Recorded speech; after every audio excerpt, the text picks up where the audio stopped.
You know, um, last time I did this, I edited it such that if there's a if there's a long pause between me saying different things, um, I would speed up the video by like 200 or 500% or something like that, right? I'd fast forward through it. Um, but I want to know, how do you feel about that? Um, should I cut it out? Should I continue speeding through it? Should I just let it play out? Like, I can imagine all three scenarios being cozy, like, you're just kind of listening in the background and not watching, then probably you don't want to hear a long chunk of time where I'm not saying anything. But if you're, like, maybe you're also, like, mining in you're caving with me, and that, maybe you want a full long playing out thing. Or maybe you are kind of just watching and staring, and so you kind of still want to see, like, what I've gathered and stuff while I'm mining, but you don't actually, like, want to, you don't want to have to watch a long chunk of me doing nothing either. I don't know. I can see all three scenarios, and so I want to tell me what you want to hear. Before we continue, I am in creative. I'm gonna get myself a bow. I already have a... Yeah, there we are. Give me Unbreaking 3, Infinity. Is it, like, true? No. Nah, whatever, fine. And then give me... Actually, you know what? Just give me a fresh bow. And give me an anvil. I want to also have a bow in my, to fight with... To deal with nerds. Did I name these? I did not. Okay. There. And then we shall embark. It's that simple today. All the setup was just that. Yeah, I'm gonna go into this cave again. I think there's one direction where I didn't want to explore, where I didn't explore. I went one direction and didn't go the other, or whatever. Or maybe... I don't know. I don't know what I did. Do not know what I did and did not do. But it's fine, we'll figure it out.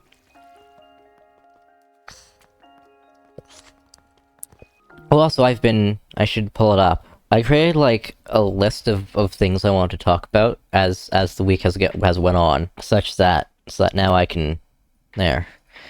And now I can look at that list. And so now I have topics without having to, like, just kind of hope they come to my brain while I ramble. But I'm not gonna, like, stick to any strict set of, you know...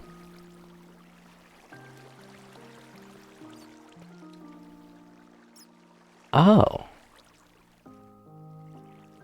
Oh. I think this was the direction I didn't want to explore, and clearly I did explore down here. Interesting.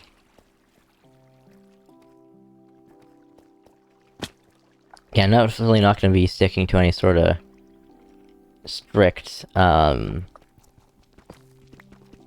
strict set of topics or anything like that, and I'm totally going to allow myself to interrupt myself and be interrupted and so forth. I'm being attacked by two skellies. This is not preferable. Oh, I was supposed to replenish my golden carrots before I left as well, but it's fine. It'll be fine. I have a stack. Yeah, I'll still interrupt myself and allow myself to be interrupted and so forth. It's not like I'm gonna now start sticking to a specific set of topics and talk about them in a certain order or anything like that. I have ideas in case there's nothing that is coming to my mind, and it's just ideas of things that I want to talk about. I mean, I kind of was doing this. I was just keeping the list in my head instead of things I want to talk about. But now the list is on a thing so I can remember. Because I'm not good at remembering.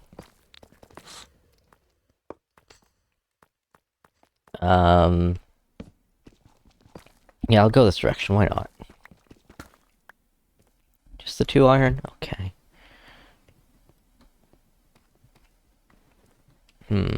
Oh, creeper.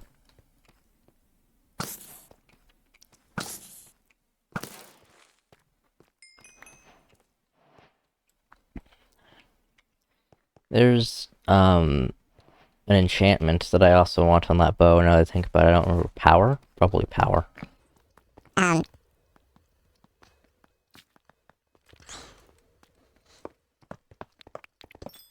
Recently there's been there's been a lot of talk on YouTube about BetterHelp, and that people are still taking sponsorships from it. And I think, it seems, on average, most people are aware of how scummy BetterHelp is, and so there's not much need to talk about that. But I do want to talk about VPN services, and I don't want to, like...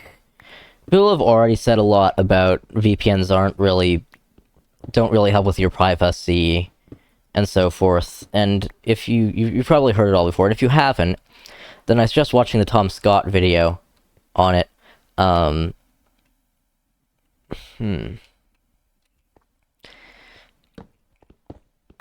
Which I will link in the description or with an iCard on YouTube.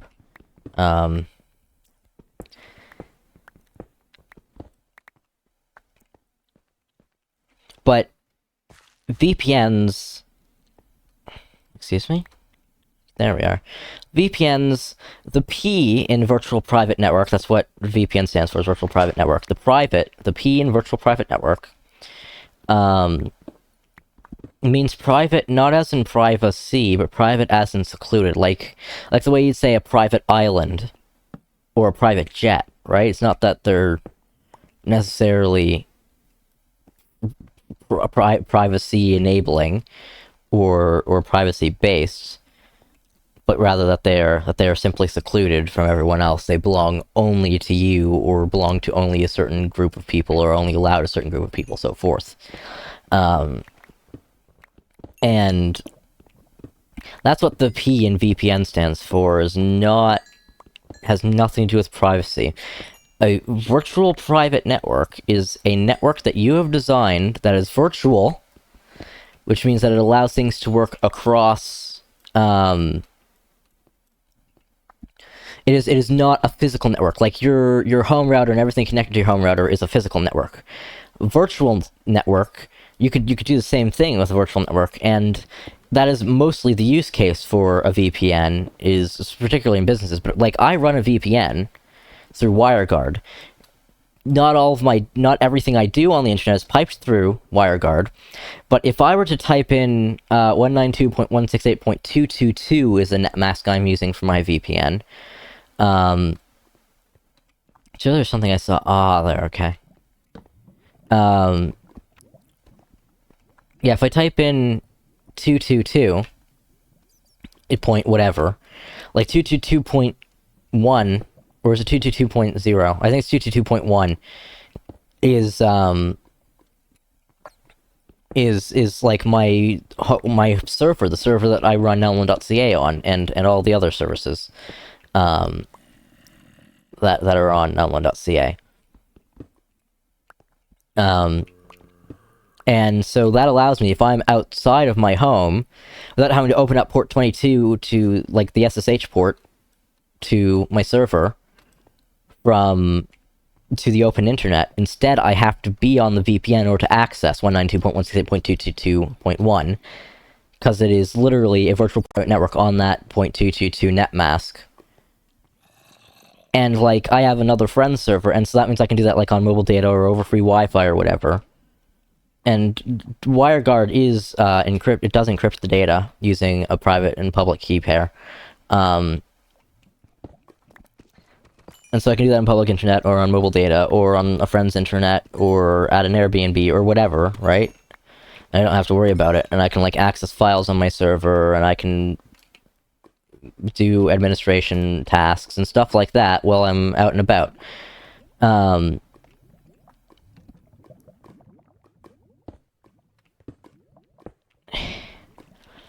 And right, so yeah, and I also have like a friend server that's connected to that, and so their server will synchronize. They have backups of their Akama database, and their backups synchronize to my server. So when they back up, it gets sent, it gets rsynced to my server. And so now they have offsite backups, and so that again, I'd have to open up port 22 in order to do that to the public net if I want to do that without that. But now, because their server's on the virtual private network, I can SSH into the server directly using... I mean, they're not on port 22 anyway. But I can SSH into the server that way as well, even though they do have their SSH port, which isn't port 22, available on the open net, and stuff like that. And so they're able to communicate directly with each other. And that's... I mean, my use case is a very simplified VPN, but that is the usual use case for a VPN. Because that is indeed what the private means in virtual private network. And so selling virtual private networks as a privacy tool is really weird. It's like they just kind of happen to fall into the right word, where you end up with this word that kind of has two slightly different meanings to it. And so they can say, well, it's a virtual private network, right? So it must be private. That's what private means, privacy, which it doesn't in this case. I don't think there's enough people talking about that I think maybe a lot of people don't have the linguistic knowledge, or maybe they even just have too much of a lexical gap to be able to nuancedly explain the difference between private as in privacy and private as in seclusion. And that maybe they don't even know that, like, probably a lot of people don't even really recognize that those are kind of two different ways of using the same word. And that's fine, because we end up with these super abstract definitions of words, right? Where it's not like we really can give a dictionary definition of every word. And even then, dictionary definitions are descriptive, not prescriptive, right? So we have these super abstract definitions of words that are, they get simplified into these actual ideas that can be expressed in, I don't want to deal with water. But yeah, they become these actual ideas that can be... that's being expressed in actual words, because we only have so many words, and you have a hard time... Like, there's some words that are really hard to define without using another hard-to-define word. At least lexically speaking. And...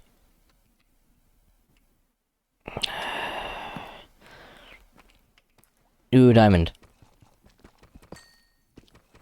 Two diamonds. 3, 4 diamonds. And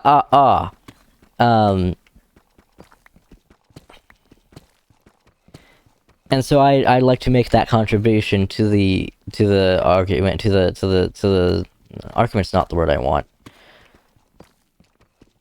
To the conversation. I'd like to make that contribution to the conversation, because it's something that I have not seen other people talk about. That the private in VPN does not mean privacy, but it means seclusion. It means belonging to a specific set of people.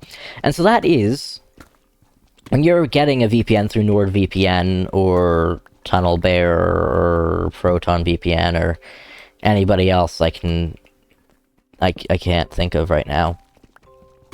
You are indeed, at least for each server you connect to, you are on a network with other people who are on that same server, and theoretically, if it is in fact a VPN, if it is in fact what they're claiming it is, and if it is in fact a virtual private network, you should be able to communicate with each other. You should be able to find someone else on whatever their netmask is. Right? So if, let's say, their netmask is 222, you should be able to, like, ping other people on 222.1, 222.2, 222.3, 222.4, and so forth, and get responses, and those should just be other users who are on the same server node as you. And if that's not the case, then what they're selling you is in fact not a VPN, and that's just false marketing. I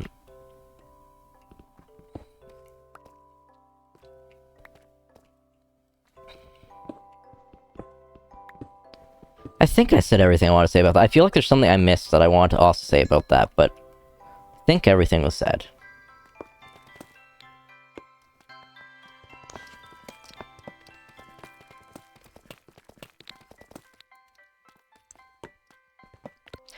And even then, like, a lot of them like to say that it hides your IP, and I mean it does. It just means that now your public IP, your visible public IP, is their exit node instead of your public IP.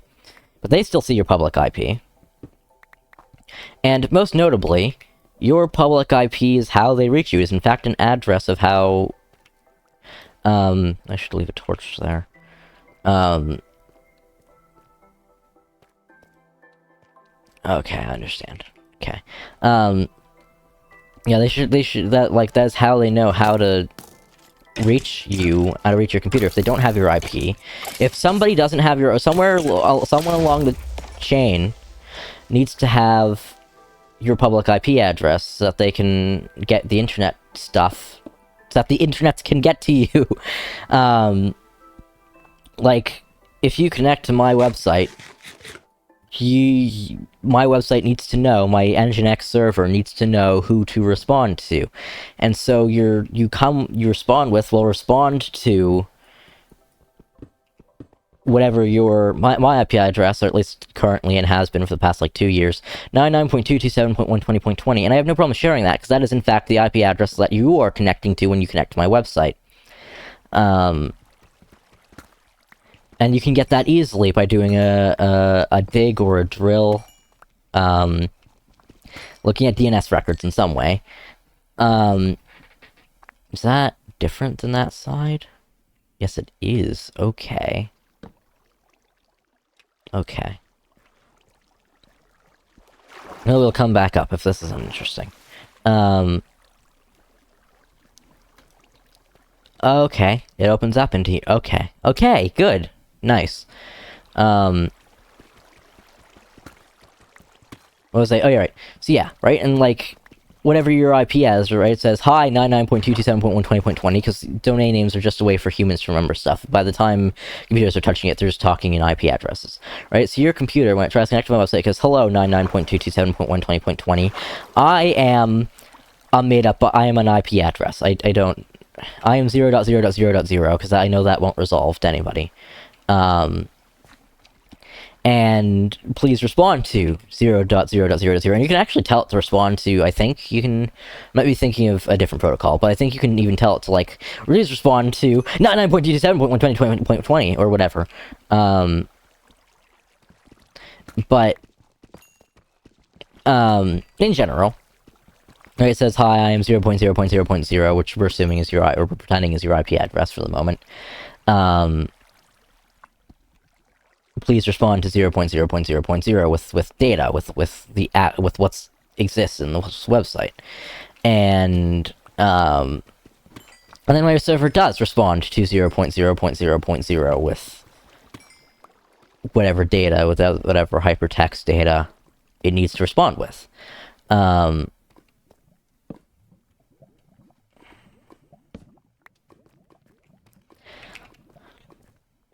And there's no way for my website to be able to respond to my server, my Nginx, to respond to your website, or to your computer with the website without knowing your IP address. It needs something to respond to. And you can't do a whole lot with your IP address. The only information you really get out of an IP address directly is what data center you are connected to, which is probably the one nearest to you. But the deal is, if you're in a big city, then it's only going to give you, and even if you're in a suburb of a big city, probably, it's only going to give the name of the big city. Like, it's not going to be any more specific than that. You probably have one data center that serves your entire city, or at least that also your ISP is in control of or capable of using. Well, if you're in a small town, then probably you have even more security in that it will just tell you the name of the nearest the nearest big city, because probably your nearest data center is in the nearest big city, which is even better because people think you're in a big city when you're actually in a small town on the outskirts of a big city or whatever. Sometimes it's an entire county gets or something like that gets but usually it's your nearest big city gets a data center. And so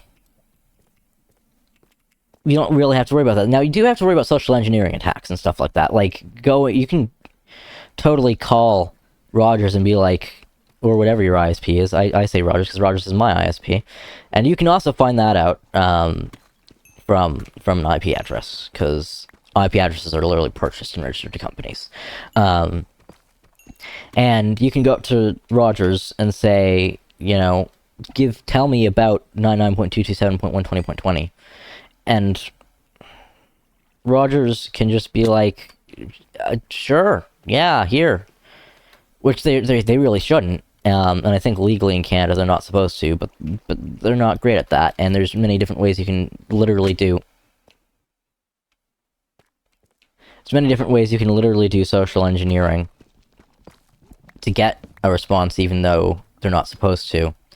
Because as we all know, the weakest link is always between humans. But that's really all the information that you're going to get directly out of an IP address, and there's not really a reason to hide your IP address. Most of what happens, if you're on a website that has an HTTPS, then your traffic is encrypted. Like, that's it. Even if you're on public internet, I mean, you should still be worried about public internet. Probably shouldn't still be doing banking stuff, for example, on public internet, or something that includes your social insurance number, social security number if you're in the US, or whatever your equivalent is, in whatever jurisdiction you are in, stuff like that. No taxes on public Wi-Fi, but just as long as there is an S, just as long as it is SSL encrypted, then it is encrypted. And definitely, the biggest deal is that a lot of the time, ISPs, you're using a DNS resolver run by your ISP. And DNS is the thing that goes from your IP, that takes net1.ca and says net1.ca belongs to 99.227.120.20. That's what DNS does. That's what the DNS resolver does, is it responds... Wow, I'm already running out of torches. Ew. Weird. So I've already been here. Ooh, diamantes! 1 diamond. 2 diamond. 3 diamonds! I'm gonna have to go all the way down there now.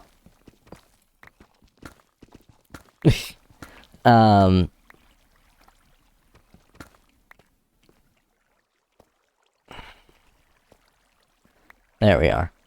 And then I'll go back up and explore what I was missing. If there was anything that I was missing up there. Alright. I was like, alright, so yeah, that's what DNS does. It goes, now let's say it belongs to 99.227.120.20. And so your ISP, if you're using your ISP's default DNS resolver, can see what domain you were trying to connect to. And that might be important, right? You might be worried about, especially if you live in the US, you might be worried about whether your ISP can see whether you're connecting to the piratebay.org or leetx.to.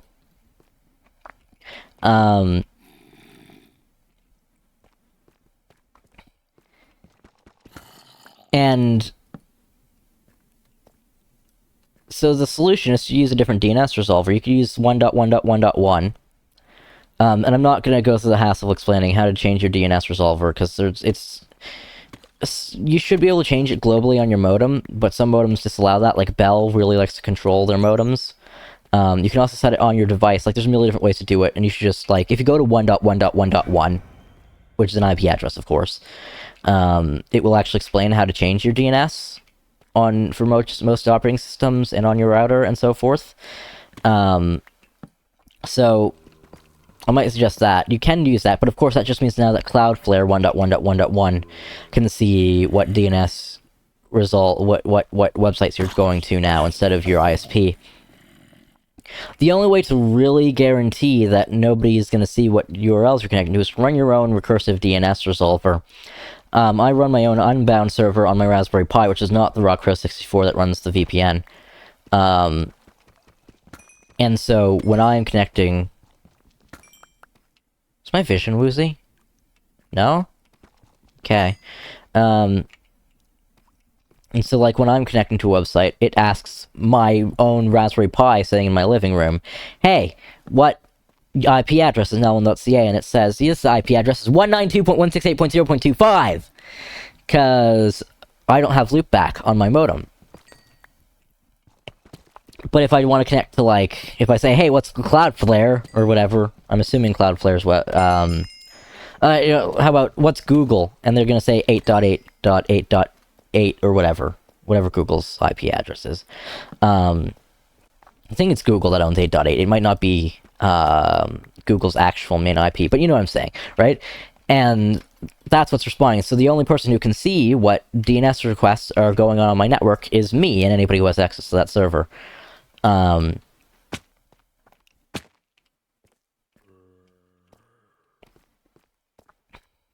just gonna give myself more torches. And even then, as Tom Scott says, you know, you really only need VPN if you're gay, a pirate, an assassin, or a gay pirate assassin. But in terms of assassins, you probably want to use something like Tor, which, I mean, basically does what a commercial VPN does for free, and it's anonymized to an extent. I mean, people still know their Tor exit nodes, but you're doing it between, it's basically like 3 or 4 different VPNs tailed after each other. People will tell you to use VPN when accessing Tor. That's actually worse for your security than to not use, than to use Tor directly. And I don't remember exactly why. And there's a video I watched on it, and that I might, if I can find it, I'll also link it in the description and or an iCard.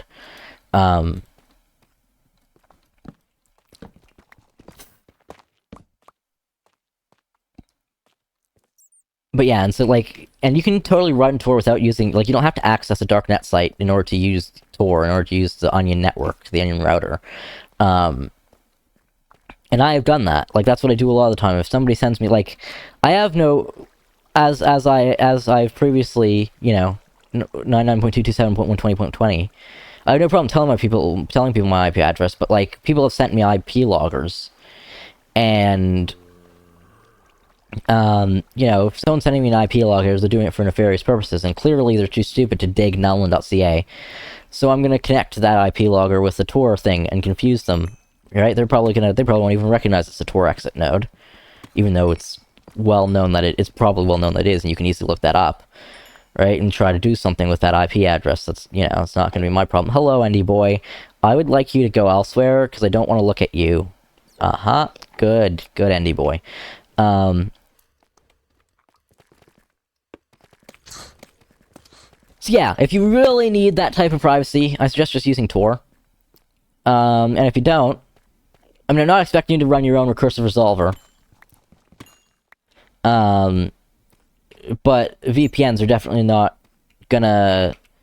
They're not private in any way other than the fact that they are... other than that, the fact that they're secluded. Clearly I did have more contribute to the conversation than just that, because I just went on a bunch of technical stuff, and I think it's helpful to explain the technical stuff, like, even if you don't understand what all those words mean, I think, there's a dungeon here. Come on, die. If you don't understand what those words mean, like, that's fine, what all those words mean, that's fine, but you can still get the gist, I think, with my semi-technical explanation, and now you understand why, a lot of people like to simplify it to, well, it's not actually better for your privacy, but now I'm explaining to you what a VPN actually is, what it does, and why it's not helpful to your privacy. Let's loot this chest. Some iron ingots. Wow, I have a lot of copper. Some bones. Knockback 2. Why not? I don't have any bones on me. I'm just gonna yeet my flesh there as well. Well, that was kind of boring. And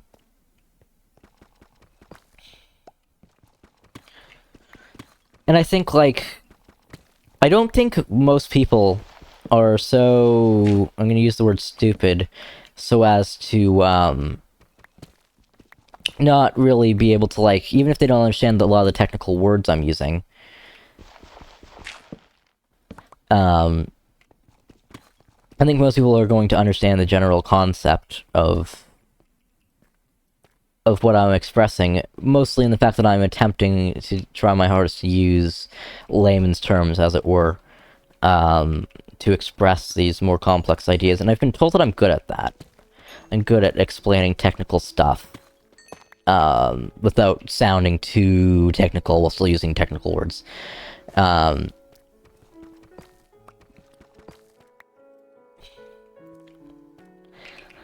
Can't believe I spent just half an hour rambling about VPNs. Aha, I found the end of a cave. Okay.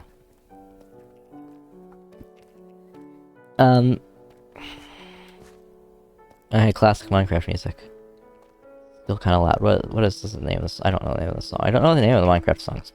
I normally have the music down pretty far, because I actually, any sort of what's supposed to be peaceful music like this and the Destiny 1 when you're in a ship trying to select a moon, that music makes me sad. Well, it doesn't even make me sad, it just makes me feel very emotion.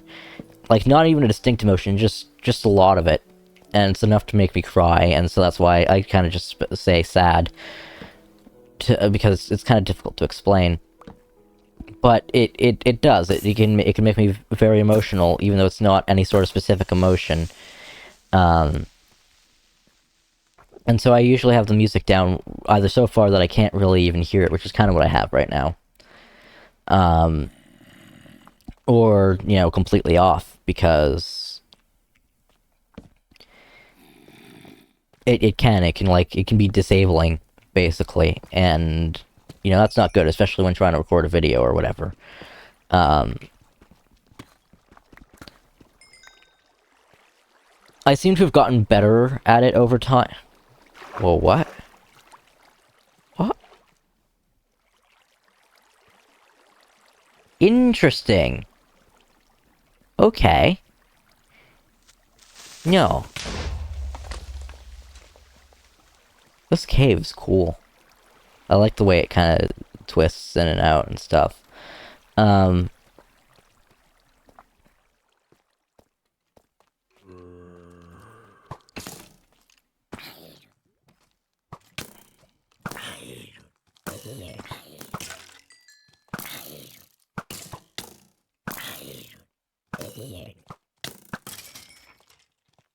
Yeah, I've definitely gotten better with it seems to affect me less now, and I don't know if that's just kind of like an exposure therapy sort of thing, or if it's just that, I don't know, maybe it's just maybe I'm just worse at emotions.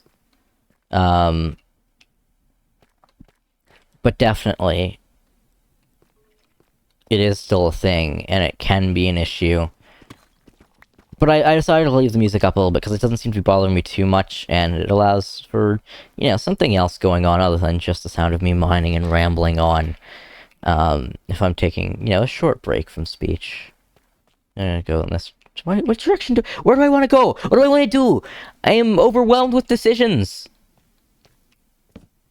I'm once again already running low on torches.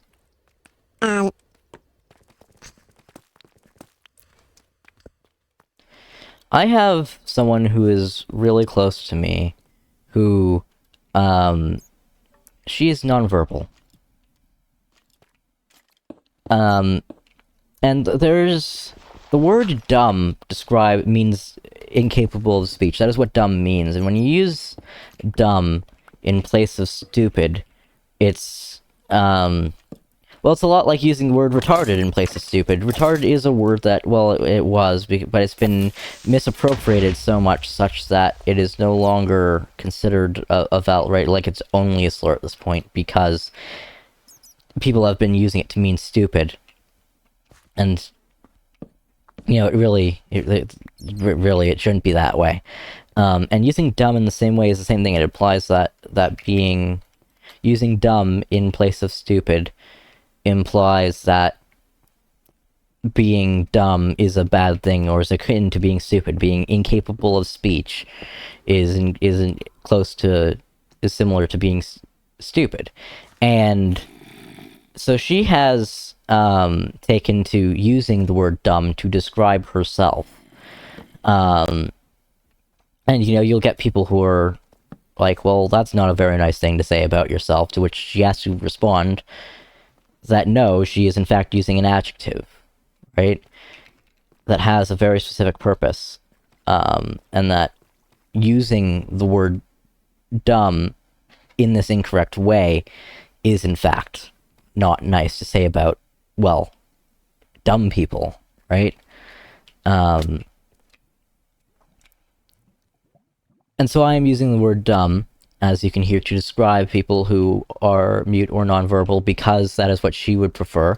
I know other people wouldn't prefer that, and that's cool, and you're totally fine to not be happy that I am using that word, but because that is what she would prefer, generally speaking, at least when I'm talking in relation to her, even if I'm not necessarily talking about her specifically, I'm going to use the word dumb.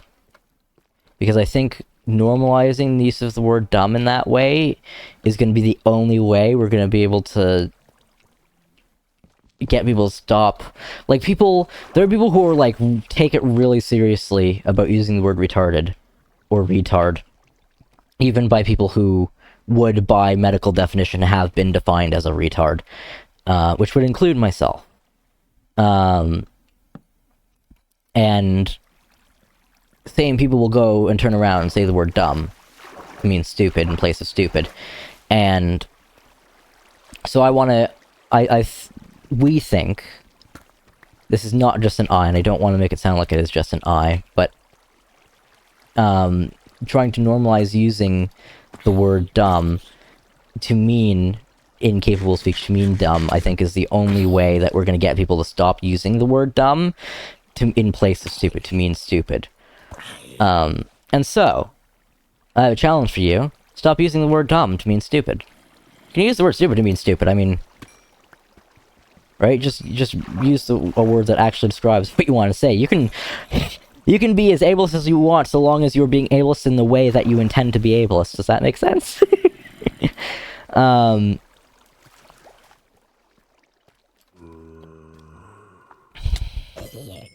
yeah, stop using dumb to mean in the place of stupid.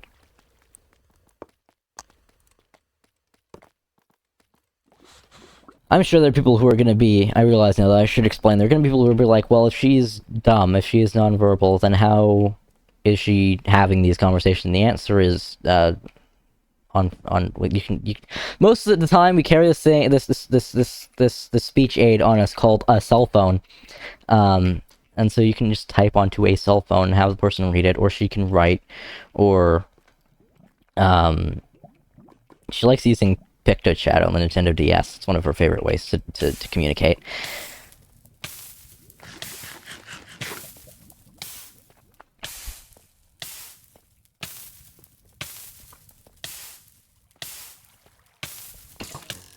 I would like to not be on fire, and also I'd like to not be shot at by a skelly. So I have to call you a zombie, and I didn't mean it. I'm sorry. I did not mean to refer to you by the wrong identity. 2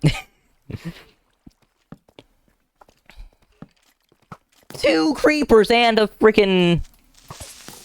Just go, explode my torch. Do it, I dare you. Explode each other, ha. Take that. And I didn't even explode my torch. Oh, there's an iron right there that I did not see. It's a good thing I placed it roughly in the... I mean, that's normally what I do anyways. I place a torch where I mine stuff. I'm already running low on torches again. Clearly I'm using more torches on average today than I was last week.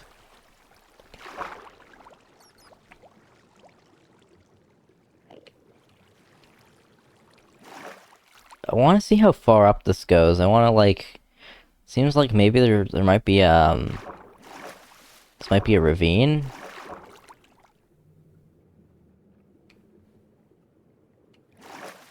Okay, well that's just kinda...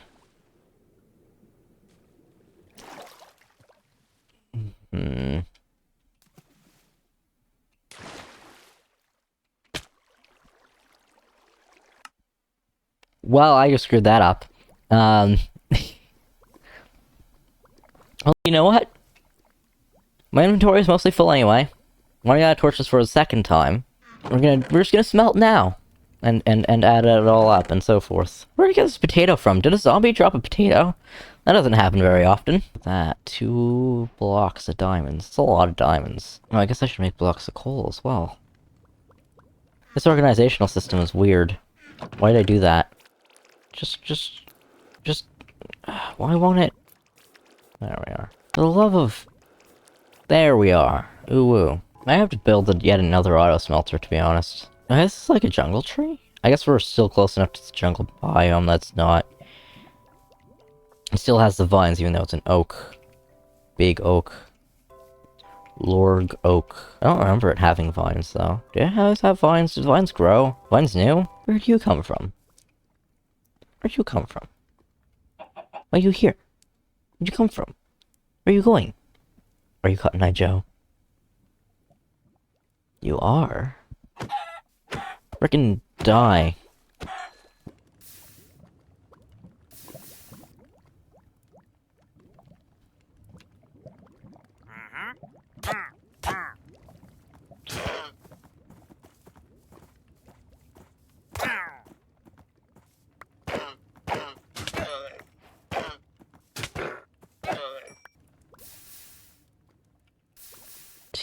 Blocks and 3 ingots. Not quite as good as last. Not as good in the lapis as well, but much better in the diamonds department. Add 3 blocks, so they have 4 this time. Plus 7. That's 9 more gold ingots. That's a lot better than day 1. And that should be the last copper. Ooh, oh wow. 3 stacks plus 6. See what that makes in blocks. That's because it's going to be perfectly divisible into blocks, isn't it? 22 blocks of copper. Which is actually not as good as last week. Interesting. That is indeed my haul. All of my loot, including a potato. Can I just eat the potato? I should just eat the potato.